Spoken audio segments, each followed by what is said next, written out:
Right నమస్తే welcome to T shirt channel. The national ఇన్కమ్లో మనం ఎట్లా క్వశ్చన్ అడిగినా కూడా మనం ఆన్సర్ చేయాలి.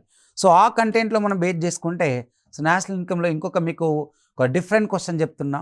సో ఎట్లా క్వశ్చన్ రావచ్చు, సో దానికి మీరు ఎట్లా అప్లై అవ్వాలి, సో మీరు ఎట్లా జనరల్గా దాన్ని యాక్సెస్ అవ్వాలి అనేటువంటిది చెప్తున్నాం. ఇట్ ఈస్ సో మనం already the past of the videos we were discuss about what is GDP and again GNP. So మనం కొన్నిటి గురించి డిస్కస్ చేసినాం. అంటే జీడిపి అంటే ఏంటిది, జిఎన్పి అంటే ఏంటిది, సో దాంతోపాటు మార్కెట్ ప్రైసెస్ అంటే ఏంటి, సబ్సిడీస్ అంటే, ద ఇండైరెక్ట్ ట్యాక్సెస్ అంటే, ఓకే, అండ్ ద ప్రొడక్షన్ అంటే, ద ఫైనల్ గూడ్స్ అంటే, ఆ మధ్యంతర వస్తువులు అంటే, ఇన్ని రకాల అంశాల గురించి డిస్కస్ చేసినాం. Now the here is the we need. మనకి ఇప్పుడు చాలా చాలా ఇంపార్టెంట్ ఏంటంటే అసలు జీడిపికి జిఎన్పికి వేరియేషన్ ఏముంటుంది, సో జీడిపిని ఎట్లా క్యాలిక్యులేట్ చేస్తారు, జిఎన్పిని ఎట్లా క్యాలిక్యులేట్ చేస్తారు, జీడిపిని జిఎన్పికి సో ఎలాంటి రిలేషన్షిప్ ఉంటుంది, ఎలాంటి వేరియేషన్ ఉంటుంది అనేటువంటిది మనం ఈ వీడియోలో డిస్కస్ చేద్దాం. ఈ వీడియోలో డిస్కస్ చేసేటప్పుడు స్థూల దేశోత్పత్తి, స్థూల జాతీయోత్పత్తి అనే పదాల గురించి మనం ఆల్రెడీ డిస్కస్ చేసినాం. స్థూల దేశోత్పత్తి అంటే ఏంటిది, ఒక దేశ భూభాగంలో తయారయ్యే అంతిమ వస్తు సేవల విలువను స్థూల దేశోత్పత్తి అంటారు. స్థూల జాతీయోత్పత్తి అంటే ఏంటిది, ఒక దేశంలో ఆ దేశ ప్రజలచే ఉత్పత్తి అయిన మొత్తం విలువను స్థూల జాతీయోత్పత్తి అని పిలుస్తారు. This is the matter. Okay, so right now here is the we need. మనకి ఇంకా కొన్ని అంశాలు కావాలి. Here is the very we need. మనకేంటిది, ఒక క్వశ్చన్ ఎలా రావచ్చు గ్రూప్ 1లో. సో వచ్చినటువంటి ఒక గ్రూప్ 1లో క్వశ్చన్ మనం ఎలా రాద్దాం అంటే, సో జీడిపికి అండ్ జిఎన్పికి సో మధ్య వ్యత్యాసం ఏంటి అనేది చూద్దాం. ఫస్ట్ మనం ద క్వశ్చన్కి ఆన్సర్ రాసేటప్పుడు ఒకటి మన మైండ్లో కాన్సెప్ట్స్ అనేటువంటి తెలుసుంటే నేషనల్ ఇన్కమ్ సంబంధించినవి, అప్పుడు క్వశ్చన్ ఎలా వచ్చినా మనం ఆన్సర్ చేస్తాం. Right, here is the very important. ఒక దేశంలో ఒక దేశ ప్రజలచే లేదా దేశంలో తయారైన అంతిమ వస్తు విలువల గురించి మాట్లాడేటియే జీడిపి అండ్ జిఎన్పి. ఒక దేశంలో దేశ ప్రజలందరూ సంపాదించిన ఆదాయం జాతీయ ఆదాయమే అన్నా, దేశ ప్రజలందరూ ఖర్చు పెట్టిన ఆదాయం జాతీయ ఆదాయం అని చెప్పిన, దేశంలో ఉండేటువంటి మొత్తం తలసరి ఆదాయం తీసుకున్న వచ్చే ఆదాయం కూడా జాతీయ ఆదాయమే. సో కాబట్టి ఇక్కడ here is the we need of the what are the concepts. మనకు డెఫినేషన్స్ అనేటువంటిది మన మైండ్లో ఉండాలి, ఎలా రాయాలి అనేది. సో రైట్, ఇప్పుడు ఈ క్రైటీరియా కాన్సెప్ట్ మనం బేస్ చేసుకుంటే మేజర్గా ఒక కంటెంట్ మీకు చెప్తున్నాం. సో ఎప్పుడైనా ఒక దేశ ప్రగతి గురించి, ఒక కంట్రీ ప్రోగ్రెస్ గురించి, ద కంట్రీ డెవలప్మెంట్ గురించి, ఒక కంట్రీలో ఉండేటువంటి ఆర్థిక అభివృద్ధి గురించి లెక్కించేటువంటి ఒక సాధనాలే జీడిపి జిఎన్పిలు. సో కాబట్టి ఒక దేశ ప్రగతి గురించి, ప్రోగ్రెస్ గురించి జాతీయ ఆదాయం అనేటువంటి మాట్లాడుతుంది. కాబట్టి అప్పుడు మనకు క్వశ్చన్ ఎగ్జామినర్ ఈ రెండింటికి మధ్య వ్యత్యాసాన్ని రాయము, రెండింటిని సరిపోల్చుతూ రాయము అనేటువంటిది అప్పుడప్పుడు ఎగ్జామ్లో అడగవచ్చు. అప్పుడప్పుడు ఎగ్జామ్లో మనం అడగొచ్చు. సో దీన్ని మనం ఎట్లా ఆన్సర్ చేస్తాం అనేది ఇంపార్టెంట్. రైట్, ఇప్పుడు మనకు ఏం తెలియాలి, ఫస్ట్ స్థూల దేశోత్పత్తి. ఈ స్థూల దేశోత్పత్తిని మనం జీడిపి అంటాం. స్థూల దేశోత్పత్తిని జీడిపి అని పిలుస్తాం. రైట్, ఇక్కడ స్థూల దేశోత్పత్తిని మనం జీడిపి అని పిలవడం జరుగుతుంది. కాబట్టి ఎప్పుడైనా ఇది ఎగ్జాంపుల్ మన ఇండియానే కన్సిడర్ చేద్దాం. భారతదేశం అనే ఒక భూభాగం ఉంది, భారతదేశం అనే ఒక భూభాగం లేదా ఒక ప్రాంత భూభాగం, ఏదైనా ఒక ప్రాంతంలో కానీ, ఒక దేశంలో, ఒక ప్రాంతంలో, ఒక ప్రాంత సరిహద్దు లోపల, ఒక దేశంలో, ఒక దేశ సరిహద్దు లోపల ఉత్పత్తైన వస్తు సేవల విలువ గురించి మాట్లాడేది జీడిపి. రైట్, ఒక దేశ సరిహద్దు లోపల, ఒక ప్రాంత సరిహద్దు లోపల తయారైన మొత్తం వస్తుత్పత్తి సేవల గురించి చెప్పేది జీడిపి. రైట్, ఇప్పుడు మనకు క్లియర్గా జీడిపి అనేటువంటిది అర్థమైంది. ఎప్పుడు జీడిపి అనేటువంటిది ప్రవాహం అనే ఒక భావనలోనే ఉండాలి. అంటే ఎప్పుడు కూడా ఒక దేశోత్పత్తి ఎప్పుడు ప్రవాహం అనేటువంటి ఒక మార్గం అంటే పెరుగుతూ ఉండాలి. ఎప్పుడు జీడిపి అనేటువంటిది ప్రస్తుత సంవత్సరం గురించి మాత్రమే మాట్లాడుతుంది. ప్రస్తుత సంవత్సరంలో ఆ దేశ భూభాగంలో జరిగిన ఉత్పత్తి గురించి మాత్రమే మాట్లాడేది జీడిపి. కాబట్టి ఒక దేశ జీడిపి ఎప్పుడు కూడా ప్రవాహం అనేటువంటి ఒక డైరెక్షన్లో ఉండాలి, ప్రవాహం అనేటువంటి ఒక మార్గంలో ఉండాలి, ఎప్పుడు కూడా పెరుగుతూ ఉండాలి. జీడిపి పెరిగి ఉండద్దు, పెరుగుతూ ఉండాలి. అప్పుడే ఇప్పుడు చూడండి, ఒక ఎగ్జాంపుల్ చెప్తాం మీ అందరికీ. సో ఏంటిది, ఒక ఇరిగేషన్ ప్రాజెక్టును మనం కట్టినాం, ఒక ఇరిగేషన్ ప్రాజెక్ట్. ఇప్పుడు ఇరిగేషన్ ప్రాజెక్టులో నీళ్లు నిల్వ ఉండాలంటే ఏం కావాలి? నది ఎప్పుడు ప్రయాణం చేస్తూ ఉండాలి. నది ఎప్పుడు ప్రయాణం చేస్తూ ఉంటే అప్పుడు ఇరిగేషన్ ప్రాజెక్టులో మొత్తం నీళ్ళు ఉంటాయి. అప్పుడు ఈ నీళ్లను మనం ఉపయోగించుకొని వ్యవసాయ రంగాల అభివృద్ధి జరుగుతుంటుంది. అంటే ఎప్పుడైనా కూడా ఒక ప్రవాహం అనేటువంటిది ఉన్నప్పుడే మనకు నీళ్ళు అనేటువంటిది ఎక్కువగా ఉంటాయి. కొన్ని దేశ అభివృద్ధి జరగాలంటే దేశ అభివృద్ధి జీడిపితో ముడిపడి ఉన్నది కాబట్టి దేశంలో ఉండేటువంటి ఒక దేశోత్పత్తి ఎప్పుడు ప్రవాహంలోనే ఉండాలి. అప్పుడే దేశ అభివృద్ధి అనేటువంటిది జరగడానికి ఆస్కారం. కాబట్టి ఇప్పుడు always the gross domestic product is the flow concept that her is the okay. కాబట్టి ఇక్కడ మనకు ఒక ప్రవాహం అనేటువంటి ఒక భావనలో జనరల్గా మనకు కనబడడం జరుగుతుంది. అయితే ఈ ప్రవాహాన్ని ఎప్పుడైనా కూడా దేశ జీడిపి ఒక సంవత్సరాన్ని బేస్ చేసుకొని మాత్రమే మాట్లాడుతుంది. ఒక సంవత్సరాన్ని, ఒక 2-3 సంవత్సరాలు కాకుండా ఒక సంవత్సరాన్ని బేస్ చేసుకొని మాత్రమే మాట్లాడుతూ ఉంటుంది. అండ్ అగైన్ ఇంకొకటి, ఈ జీడిపిని ఏం చేస్తాం?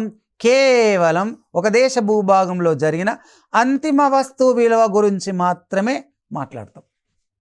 అంతిమ వస్తు విలువ గురించి మాత్రమే జీడిపి మాట్లాడడానికి ఆస్కారం ఉంటుంది. రైట్.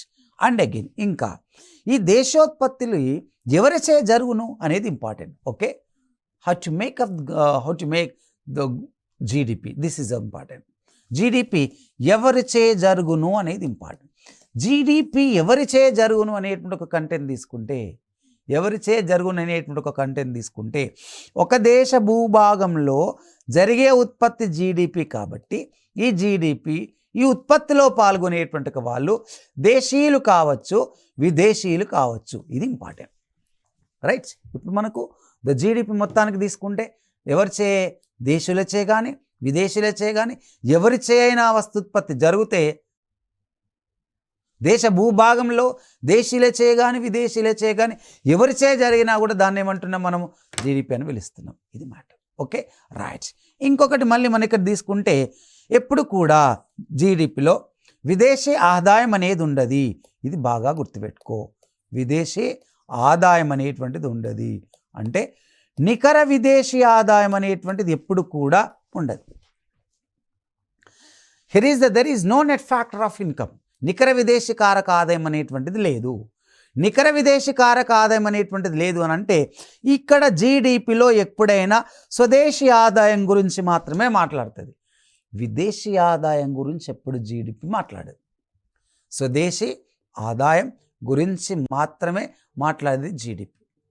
విదేశీ ఆదాయాల గురించి ఎప్పుడు కూడా మాట్లాడేది, విదేశీ ఆదాయం ఎప్పుడు కూడా జీడిపిలో ఉండదు. ఇది చాలా చాలా ఇంపార్టెంట్. రైట్. అండ్ అగైన్ దీని తర్వాత ఎప్పుడైనా ఇది ఒక దేశంలో ఉన్న స్వదేశీ అంటే ఈ యొక్క భూభాగానికి మాత్రమే ప్రియారిటీ ఇస్తుంది జీడిపి. జీడిపి భూభాగానికి మాత్రమే ప్రియారిటీ ఇస్తుంది అంటే విదేశాల నుంచి వచ్చిన ఆదాయం దీన్ని తీసుకోవట్లే. స్వదేశీ ఉత్పత్తుల గురించి మాట్లాడుతుంది, స్వదేశీ ఆదాయం గురించి మాట్లాడుతుంది, ఒక ప్రాంత సరిహద్దు గురించి మాట్లాడుతుంది, ఒక ప్రాంతంలో తయారైనటువంటి ఉత్పత్తి గురించి మాట్లాడుతుంది. ఇది దేశీయులచే కానీ విదేశీయులచే కానీ ఉత్పత్తి కావచ్చు అనే ఒక పదం వాడినాం. కాబట్టి ఇక్కడ ఎప్పుడైనా కూడా ఒక దేశం యొక్క భూభాగంలో అంటే ఒక ప్రాంత ఉత్పత్తి గురించి మాత్రమే మాట్లాడుతుంది. దీనిలో ఎప్పుడు కూడా నికర విదేశీ ఆదాయాలు అనేటువంటివి ఉండేవి. విదేశీ ఆదాయం ఎప్పుడు కూడా జీడిపిలో జనరల్గా ఉండదు. ఆ దేశ స్వదేశ ఉత్పత్తి గురించి మాత్రమే మాట్లాడేది జీడిపి. కాబట్టి ఒక ప్రాంతం ఒక భూభాగం గురించి మాట్లాడుతుంది. వ్యక్తి అనే భావం లేదు, ప్రజలు అనేటువంటి ఒక భావం లేదు. ఓకే, జీడిపిలో ఇది చాలా చాలా ఇంపార్టెంట్. అండ్ అగైన్ ఇప్పుడు what are the benefits of GDP? Okay, మనకు ప్రయోజనాలు ఏముంటాయి జీడిపి ద్వారా, అది మేజర్గా రాయాలి. క్వశ్చన్ రాసేటప్పుడు ఒక చిన్న క్వశ్చన్కి మనం ఆన్సర్ రాయాలి. ఏంటి? ఫస్ట్ జీడిపి అంటే రాయాలి. ఒక దేశ భూభాగంలో జరిగిన మొత్తం ఉత్పత్తి విలువ దేశోత్పత్తి. ఇది దేశీయులే చేయగానే విదేశీయులే చేయగానే జరుగుతుంది. కానీ ఇది ఒక ప్రాంతంలో జరిగిన ఉత్పత్తి గురించి మాత్రమే మాట్లాడుతుంది. దీనిలో నికర విదేశీ కారక ఆదాయం అనేది ఉండదు అనేది ఒక మేజర్ పాయింట్స్ కొన్ని మనం రాయాలి. ఆ మేజర్ పాయింట్స్ అనేటువంటిది రాసినప్పుడు మనకు జనరల్గా ఆన్సర్ అనేటువంటిది మనం ఎగ్జామినర్ను మెప్పించేలాగా జనరల్గా రాయాలి. రైట్. ఇప్పుడు వాట్ ఆర్ ద బెనిఫిట్స్? ప్రయోజనాలు ఏముంటాయి? These all. ఓకే, మనకు ఏముంటాయి జనరల్గా? What are the benefits of GDP? This is the major important. ఏముంటే మనకు ప్రయోజనాలు అనేది తీసుకుందాం. ఏముంటే మనకు జనరల్గా ప్రయోజనాలు అనేటువంటి ఒక కంటెంట్ తీసుకుంటే ఎప్పుడైనా కూడా ఒక దేశ జీడిపి దేశ ప్రగతి గురించి మాట్లాడుతుంది.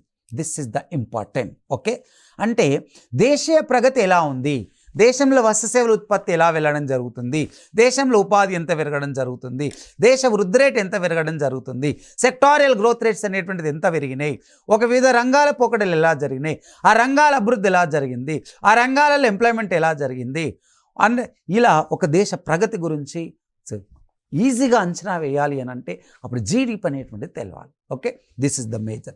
దెన్ నెక్స్ట్ వన్, ఇక్కడ దేశ భూభాగంలో జరిగేటువంటి ఉత్పత్తి జీడిపి కాబట్టి భారతదేశంలో ఈ దేశ భూభాగంలో జరిగే ఉత్పత్తి జీడిపి కాబట్టి ఇక్కడ సెక్టారియల్ ట్రెండ్స్ గురించి ఎక్కువగా మాట్లాడుతుంది. సెక్టారియల్ ట్రెండ్స్ అంటే ఏంటిది? ఇప్పుడు ఎగ్జాక్ట్లీ మన ఇండియాలో అగ్రికల్చర్ ఉంది, ఇండస్ట్రియల్ ఉంది, సర్వీస్ సెక్టార్ ఉంది. అగ్రికల్చర్, ఇండస్ట్రియల్, సర్వీస్ సెక్టార్ అనేటువంటి ఒక 3 పదాలను మనం వాడుతున్నాం. అగ్రికల్చర్, ఇండస్ట్రియల్, సర్వీస్ సెక్టార్ అంటే ఇవి భారతదేశంలో ఉన్న, ఇండియాలో ఉన్న 3 సెక్టార్స్, 3 రంగాలు. ఈ 3 రంగాలు అనేటువంటి ఒక భారతదేశంలో ఉంటే 3 రంగాలలో ఈ 3 రంగాల నుండి దేశ భూభాగంలో తయారైన మొత్తం ఉత్పత్తి విలువను ఏమన్నా జీడిపి అన్నాం, ఇంతే. అది అగ్రికల్చర్, ఇండస్ట్రియల్ అండ్ సర్వీస్. ఇలా అగ్రికల్చర్, ఇండస్ట్రియల్, సర్వీస్ అనేటువంటి ఒక కంటెంట్ ఉన్నది కాబట్టి ఈ భారతదేశ భూభాగంలో వివిధ రంగాలు ఎలా ఉన్నాయి, అగ్రికల్చర్ అలైడ్ సెక్టార్స్ ఎలా డెవలప్ అయింది, ఇండస్ట్రియల్ అలైడ్ సెక్టార్స్ ఎలా జరుగుతున్నాయి, సర్వీస్ సెక్టార్ దాని యొక్క ఉపరంగాలు ఎలా ముందుకెళ్ళడం జరుగుతుంది. కాబట్టి ఇక్కడ ఒక దేశంలో వివిధ రంగాల వాటాలు అంచనా వేయచ్చు, దేశ భూభాగంలో అభివృద్ధి ఎలా జరుగుతుందని చెప్పేది కూడా మనం జీడిపినే. ఓకే, సో రైట్, ఇది ఒకటి. And again the next one, ఇంకా మనకు జీడిపితో సో జనరల్గా ఎలాంటి ప్రయోజనాలు మనకు కనబడుతుంటాయి. Okay, so what are the major benefits? ఇక్కడ తీసుకుంటే ఒక దేశంలో స్థూల దేశోత్పత్తిని బేస్ చేసుకొని ఆ దేశ ప్రగతి అంటే వృద్ధి రేటును అంచనా వేయచ్చు. కాబట్టి ఇక్కడ ద మేజర్గా ప్రయోజనాలలో జీడిపిలో ఏం తీసుకుంటాం మనం? వృద్ధి రేటును కూడా అంచనా వేయచ్చు వాళ్ళు. దాని తర్వాత ఒక దేశ ఉత్పత్తి ఆధారంగా ఆ దేశం యొక్క స్టామినా తెలుస్తుంది, ఆ కంట్రీ ఏ స్థాయిలో ఉంది, ఆ కంట్రీ ప్రోగ్రెస్ ఎలా ఉందని తెలుస్తుంది. అట్ ద సేమ్ టైం ఆ కంట్రీ యొక్క ప్రోగ్రెస్, ఆ కంట్రీలో ఉండేటువంటి ప్రొడక్షన్ వాల్యూ బేస్ చేసుకొని విదేశీ సంస్థలు విదేశాల నుంచి కూడా రుణాన్ని అంచనా వేస్తుంటాయి. ఈ కంట్రీకి ఎంత ఇవ్వచ్చు, కంట్రీ గ్రోత్ రేట్ ఉంది, కంట్రీ సెక్టార్స్ ఎలా డెవలప్ అవుతున్నాయి, దాన్ని బేస్ చేసుకొని ఆ కంట్రీ అంటే జీడిపిని బేస్ చేసుకొని రుణాలు ఇచ్చేటువంటి సంస్థలు కూడా ఆ కంట్రీ ఎంత రుణం ఇవ్వచ్చు, ఎలా ఉండొచ్చు, అంటే ఏ సంస్థలు రుణాలు ఇవ్వచ్చు, ఆ విదేశీ సంస్థలు కూడా ఒక దేశానికి రుణాలు ఇచ్చేటప్పుడు ఆ కంట్రీ యొక్క జీడిపిని అసెస్ చేయడానికి ఆస్కారం ఉంటుంది. This are all the major benefits of the GDP. Then right, here is we discuss what is GDP. Now here is we need what is జాతీయోత్పత్తి. ఓకే, సో కాబట్టి మనకి ఇక్కడ ఏం చూద్దాం? సో జాతీయోత్పత్తి, రైట్. ఇక్కడ మనం సో జాతీయోత్పత్తి అనేటువంటి ఒక పదాన్ని డిస్కస్ చేద్దాం. సో జాతీయోత్పత్తి అనేటువంటి ఒక పదాన్ని డిస్కస్ చేసేటప్పుడు ఏమున్నాయి మనకు జాతీయోత్పత్తి? What is జాతీయోత్పత్తి? ఇక్కడ మనం ఒక పదాన్ని రాద్దాం, స్థూల జాతీయోత్పత్తి. స్థూల జాతీయోత్పత్తిని ఇంగ్లీష్లో ఏమంటాం మనం? జిఎన్పి అంటాం, the gross national product.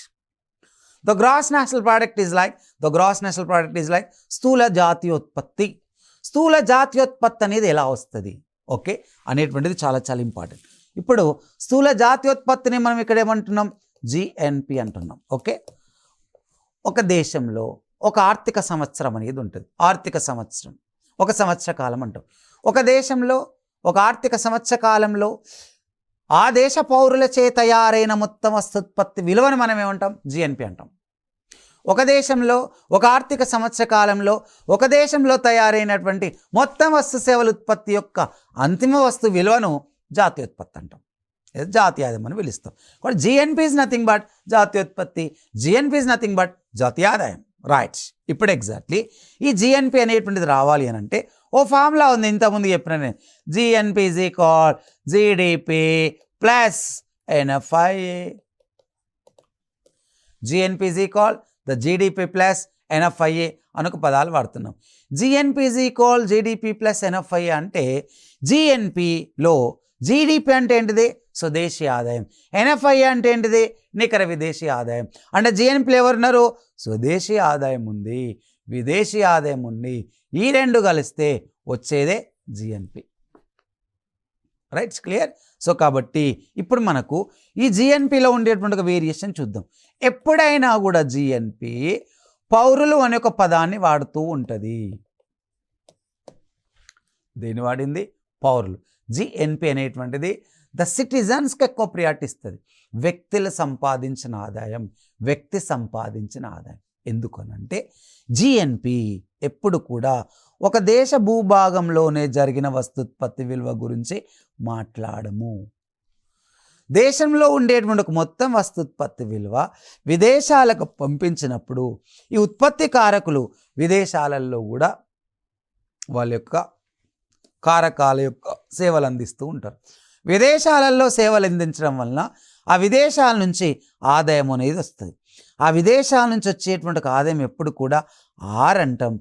Are అంటేనే రిసీవ్డ్ ఆఫ్ ఇన్కమ్. కాబట్టి ఈ విదేశాల నుంచి వచ్చేటటువంటి ఆదాయం ఎవరికి తీసుకొచ్చేయాలి? ఇండియాకి తీసుకొచ్చేయాలి. ఎగ్జాంపుల్. అందుకే ఈ జీడిపిలో స్వదేశీ ఆదాయంలో విదేశీ ఆదాయం కలపడం వలన వచ్చిందే మనకు GNP, gross national product. Clear. అందుకే ఎప్పుడైనా కూడా జీడిపి కంటే జిఎన్పి అనేది చాలా విశాలవంతమైన పదం. ఎందుకంటే ఒక ప్రాంత భూభాగం గురించి మాత్రమే మాట్లాడేది జీడిపి. ప్రాంతం కాకుండా విదేశాల నుండి వచ్చేటువంటి ఆదాయం గురించి మాట్లాడేది జిఎన్పి. అందుకే ఎప్పుడు జిఎన్పి ఒక విశాల భావన. And again at the same time జిఎన్పిలో ఏ ఆదాయాలు ఉన్నాయి? స్వదేశీ ఆదాయం ఉంది. ఇంకా ఏముంది? నికర విదేశీ కారక ఆదాయం కూడా ఉంది. అంతే. స్వదేశీ ఆదాయం ఉంది, నికర విదేశీ కారక ఆదాయం ఉంది. అంటే జిఎన్పికి ఎవరితో సంబంధం ఉందని చెప్పచ్చు? ఒక బాహ్య ప్రపంచంతో సంబంధం ఉంది అని చెప్పచ్చు. బాహ్య ప్రపంచం. అందుకే ఎప్పుడైనా జీడిపి ఒక క్లోజ్డ్ ఎకనామీ గురించి మాట్లాడుతుంది, జిఎన్పి ఓపెన్ ఎకనామీ గురించి మాట్లాడుతుంది.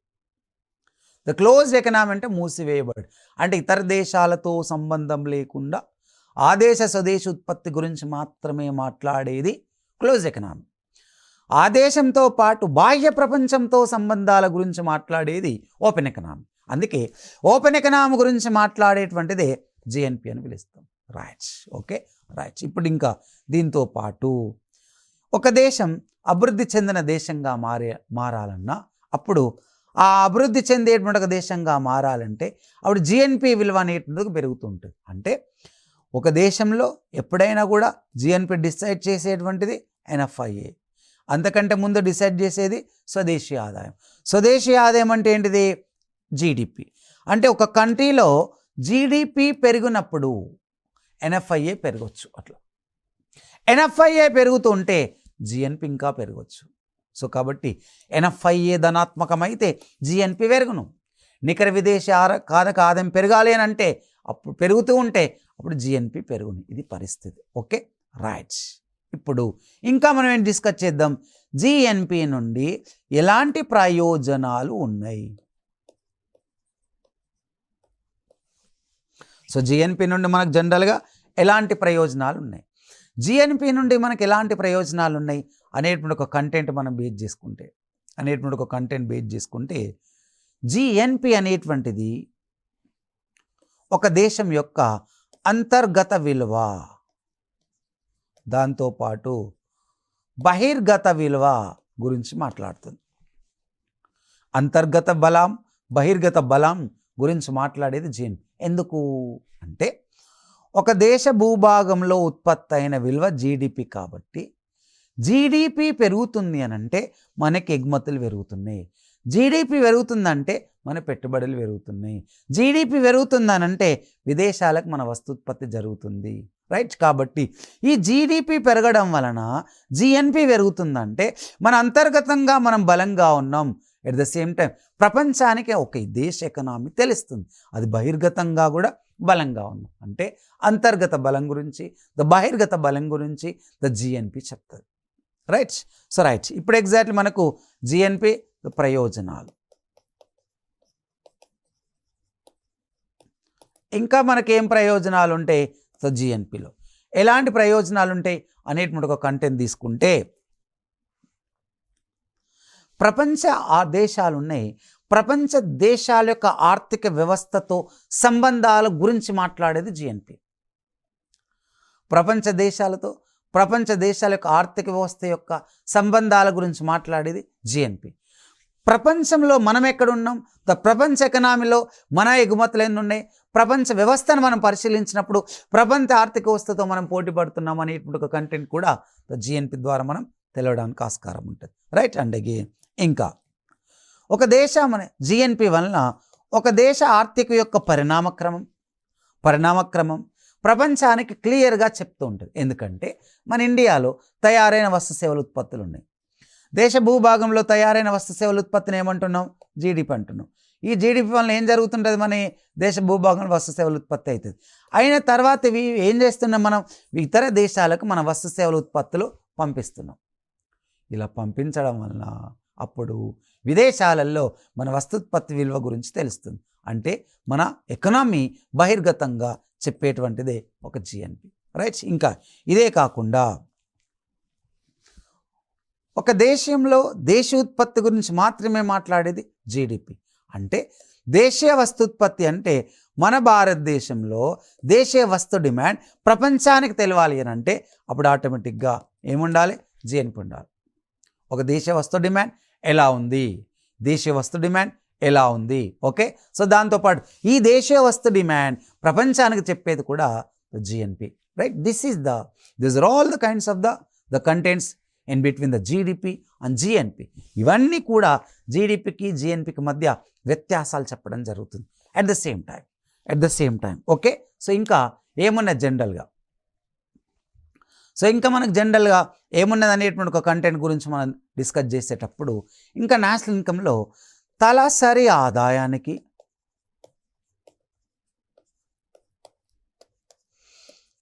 అండ్ జాతీయ ఆదాయానికి మధ్య సంబంధం ఏముంది?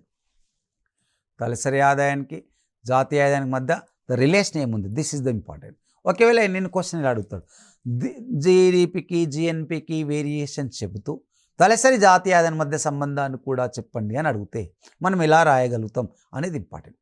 పర్ క్యాపిటల్ ఇన్కమ్కు నేషనల్ ఇన్కమ్కి మధ్య వేరియేషన్ జనరల్గా ఎలా రాయగలుగుతాం అనేటువంటిది ఇంపార్టెంట్. ఎలా రాయగలుగుతాం అనేటువంటిది ఇంపార్టెంట్ తీసుకుంటే అసలు తలసరి ఆదాయం అంటే ఏంటిది అనేది మనకు తెలియాలి. What is per capital income?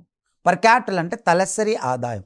ఒక దేశంలో దేశ ప్రజల యొక్క సగటు ఆదాయం గురించి మాట్లాడేది తలసరి ఆదాయం. దేశంలో దేశ ప్రజల యొక్క సగటు ఆదాయం గురించి మాట్లాడేది తలసరి ఆదాయం. కాబట్టి ఈ తలసరి ఆదాయాన్ని మనం కన్సిడర్ చేస్తే, తలసరి ఆదాయాన్ని మనం తీసుకుంటే ఏముంటుంది మనకు జనరల్గా? తలసరి ఆదాయం అంటే ఒక దేశ జాతీయాదాయం బై ఆ దేశంలో ఉన్న జనాభా. ఇలా తీసుకుంటే వచ్చేటువంటి దాన్ని మనం తలసరి ఆదాయం అంటాం. రైట్. జాతీయ ఆదాయం బై జనాభా ఈజ్ ఈక్వల్ మనకేంటిది? Per capital income. రైట్. ఇప్పుడు ఒక దేశ అభివృద్ధి గురించి, దేశ పురోగతి గురించి మాట్లాడే జాతీయ ఆదాయం, దేశ ప్రజల యొక్క జీవన ప్రమాణ స్థాయి, ఒక దేశ ప్రజల యొక్క పురోగతి, ఒక మానవ వనరుల అభివృద్ధి గురించి డిస్కస్ చేసేటువంటిదే per capital income. This is the important. Right. ఇప్పుడు తలసరి ఆదాయం పెరిగితే జాతీయ ఆదాయం పెరుగుతుందా, జాతీయ ఆదాయం పెరిగితే తలసరి ఆదాయం పెరుగుతుందా అనేది ప్రశ్న. రైట్. ఏది పెరుగుతా మనకు జనరల్గా పెరగడానికి ఆస్కారం ఉంటుంది అంటే తలసరి ఆదాయం ఎట్లా పెరుగుతుంది అనేది క్వశ్చన్.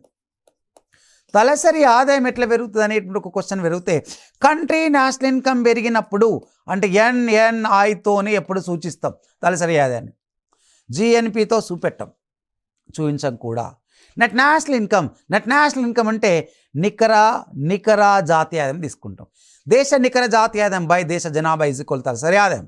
కాబట్టి ద నేషనల్ ఇన్కమ్ కావాలి. కాబట్టి నేషనల్ ఇన్కమ్ అనేటువంటిది ఇంపార్టెంట్. కాబట్టి ఈ నేషనల్ ఇన్కమ్ని మనం కన్సిడర్ చేస్తాం. ఈ నేషనల్ ఇన్కమ్ అనేటువంటి కన్సిడర్ చేస్తే దేశ జాతీయ ఆదాయం పెరిగిన తలసరి ఆదాయం పెరుగుతుంది, జాతీయ ఆదాయం పెరిగిన తలసరి ఆదాయం పెరుగుతుంది. కానీ జనాభా పెరుగుతూ జాతీయ ఆదాయం పెరిగితే తలసరి ఆదాయం పెరగదు. ఇది ఇంపార్టెంట్. జనాభా తగ్గి జాతీయ ఆదాయం పెరిగితే తలసరి ఆదాయం పెరుగుతుంది. తలసరి ఆదాయం పెరగాలంటే this is the major of the small income. The per capital income పెరగాలంటే పాపులేషన్ రిడ్యూస్ కావాలి. పర్ క్యాపిటల్ ఇన్కమ్ పెరగాలంటే నేషనల్ ఇన్కమ్ పెరగాలి. This are all okay right. ఇవన్నీ ప్రధానమైనటువంటి అంశాలు. ఇవన్నీ ఒక ప్రధానమైనటువంటి అంశాలు కాబట్టి ఒక దేశ తలసరి ఆదాయం పెరుగుదలే ఆ దేశ మానవ పురోగతిగా మనం చెప్పచ్చు. రైట్ ఇప్పుడు సో జాతీయ ఆదాయం ఎట్లా పెరుగుతుంది అనేటువంటిది ఇంపార్టెంట్.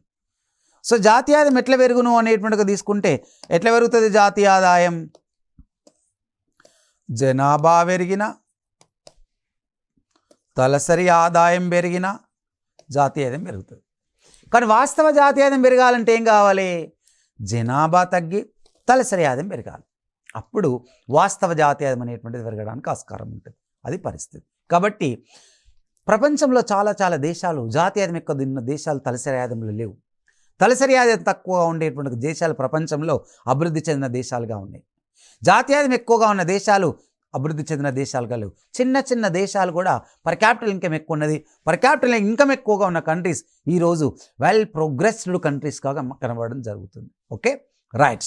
సో కాబట్టి ఇప్పుడు మనకు తలసరి ఆదాయం పెరగాలంటే జనాభా తగ్గి సో జాతీయ ఆదాయం అనేటువంటిది పెరగాలి. అప్పుడు ఒక దేశంలో వాస్తవ అభివృద్ధి అనేటువంటిది సో జరగడానికి ఆస్కారం ఉంటుంది. ఓకే గైస్, ఇప్పుడు మనం ఏమేమి తీసుకున్నాం? జీడిపికి జిఎన్పికి వేరియేషన్ తీసుకున్నాం. జీడిపి ప్రయోజనాలు ఏమిటో తీసుకున్నాం. జిఎన్పి ప్రయోజనాలు ఏమిటో తీసుకున్నాం. పర్ క్యాపిటల్ ఇన్కమ్ ఎట్లా లెక్కిస్తారో తీసుకున్నాం. పర్ క్యాపిటల్ ఇన్కమ్ జాతీయ ఆదాయానికి ఎట్లా సంబంధం ఉంటుంది అనేటువంటి కూడా డిస్కస్ చేయడం జరిగింది ఈ వీడియోలో. సో మనం చాలా అంశాలు మనం డిస్కస్ చేయడం జరిగింది. సో ఓవరాల్గా తీసుకుంటే గైస్ ఇది నేషనల్ ఇన్కమ్లో ఉండేటువంటి ఒక కాన్సెప్ట్స్ ఇంకా మనం డిస్కస్ చేద్దాం. ఇంకా నేషనల్ ఇన్కమ్ కాన్సెప్ట్స్ ఇంకా డిస్కస్ చేద్దాం. ఓకే థ్యాంక్ యూ, నమస్తే.